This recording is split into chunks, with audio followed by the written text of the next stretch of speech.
The women's basketball national championship game is set, and we should have a good one as two #1 seeds are going to square off. Caitlin Clark and Iowa will battle undefeated South Carolina. So let's talk some women's hoops. We're going to do it with the great women's basketball insider and analyst, Khristina Williams, who joins me now. Khristina, how did you enjoy those two semifinal games? It was very competitive, really great basketball, and entertaining for the fans. So really great basketball. Yeah, fantastic Friday of basketball for the fans in the national semifinals. And before we get to the national championship game, we got to talk about the semis where Iowa edged UConn 71-69. Now, you saw this, Khristina. Social media, the entire hoops world, they were in uproar over the call that everyone saw with 3 seconds left. Iowa up 70-69. The referees called an offensive foul on Huskies forward Aaliyah Edwards, and the Hawkeyes, they were able to seal the victory. What did you make of the call, and did fans deserve a better ending than what we saw in Cleveland? Well, Dexter, I don't really have much dog in this fight, I guess, but obviously fans wanted to see the players dictate the outcome, and of course, the refs got in front of that, right? They made the call. They made the moving screen call on Aaliyah Edwards, and it was disappointing. But I think that what Paige Becker said in her post-game conference yesterday was very important, is that one play doesn't win a game. It was multiple actions that led up to that. And, of course, UConn fought it out until the very end. Nika Mule did a great job playing defense on Caitlin Clark yesterday, hit that three-pointer that got them close enough to Iowa, but they just couldn't finish the job. And I don't think that UConn should have their heads hanging down because they had a pretty great season despite injuries to some of their core players, and they have a lot to look forward next year. So they lost last night, but just today, Sarah Strong, the #1 recruit in the country, committed to UConn. And so they have a lot to look forward to next season. And of course, Aaliyah Edwards and Nika Mule are both declaring for the WNBA draft. So super excited to see what they do at that next level. Yeah, exciting times for UConn still with Paige Beckers returning, landing the #1 recruit. Should be interesting to see how they go moving forward. But you're right. I think fans wanted to see the players decide the game, not the refs in that situation. All right, we'll move on to the championship game on Sunday. South Carolina, they got here with a dominant defensive performance against NC State, especially in that third quarter. They put the clamps down. Now the Gamecocks, they got the challenge of trying to slow down Iowa star Caitlin Clark. What do you think, Khristina, the South Carolina game plan will be against Clark? If I'm South Carolina, obviously, I'm going to look at what UConn did and what worked for them.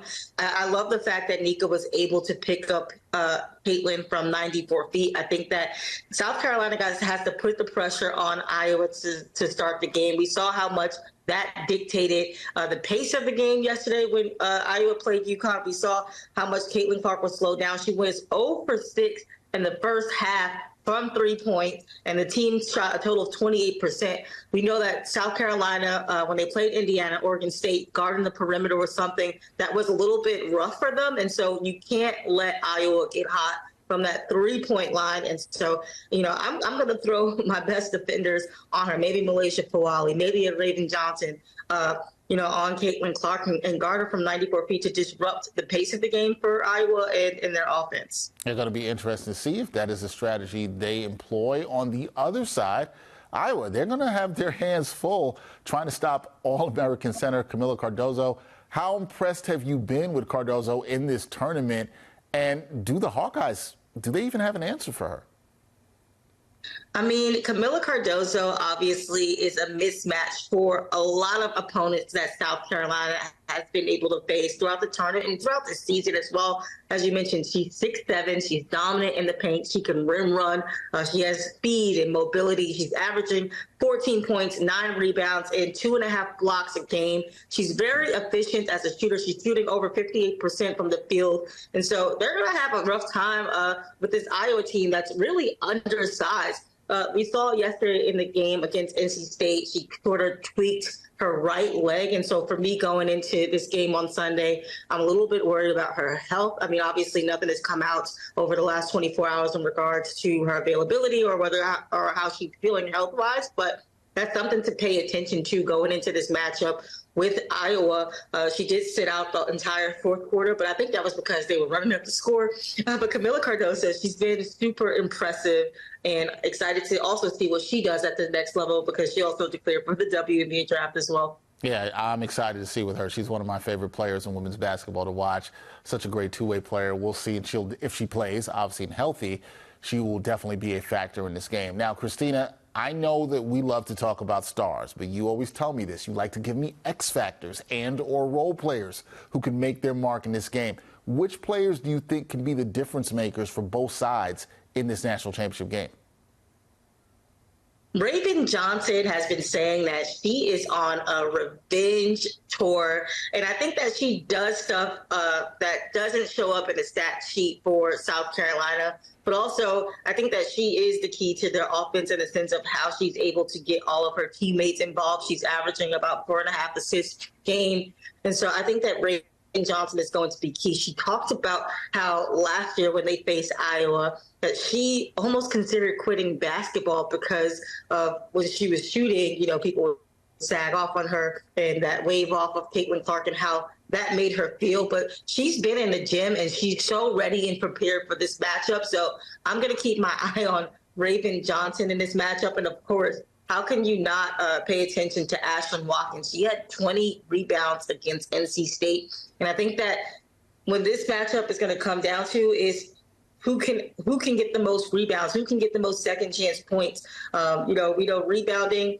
is going to dictate both sides of the floor. And so I think that's going to be a key stat and a key players to watch out for. And then on Iowa, I'm going to keep my eyes on Kate Martin and Gabby Marshall. Obviously, Kate, she didn't shoot efficiently against UConn, but she has been one of the driving forces to the Iowa's offense outside of Caitlin Clark. Hannah Stolke, how she matches up in the paint against Camila Cardoso is going to be important. She's the team second leading scorer and rebounder. So I'm going to keep my eye on those players. All right, so players to keep their eyes on that will have a factor in this championship game. And speaking of this championship game, look, it's got a lot riding on it. Caitlin Clark going for her first national championship in her last game in an Iowa uniform, going against South Carolina. They're looking to complete an undefeated season. Here's the question everybody wants to know, Khristina. Who do you think comes out on top on Sunday and why? Dexter, you always ask me to give my predictions. I know you don't like the predictions. I know. I think the best team is going to win. Obviously, basketball is a game of runs, and when that clock is 0-0, it could be anyone's game. I think that both teams need to come out, play aggressively from the start, in all 40 minutes. That's going to be super important. But I'm going to go with South Carolina. I think that they have everything that they need in order to win against Iowa. They have depth. They have the size, they have the dominance, they can shoot really well. I know last year they weren't really a three-point shooting team when they lost against Iowa, and they went out in that offseason and acquired players like Tina Pow, who can shoot lights out from three, and so she's going to be a key as well. But, they've become a better shooting team since they last played Iowa when it was eliminated in the tournament. So I'm going to go with South Carolina, the #1 team in the country. All right, going with South Carolina. And just to let the people know, the reason I asked Khristina predictions, even though Khristina does not like predictions, the reason is because she is one of the best in the game in terms of analyzing, breaking the game down, and insiders in women's basketball. So you got to ask the best your thoughts. People want to know your predictions, Khristina. That's all. We appreciate you. I appreciate that. No problem. No problem. That is Khristina Williams. Go check out her work. As I said, great basketball analyst and insider covering women's hoops.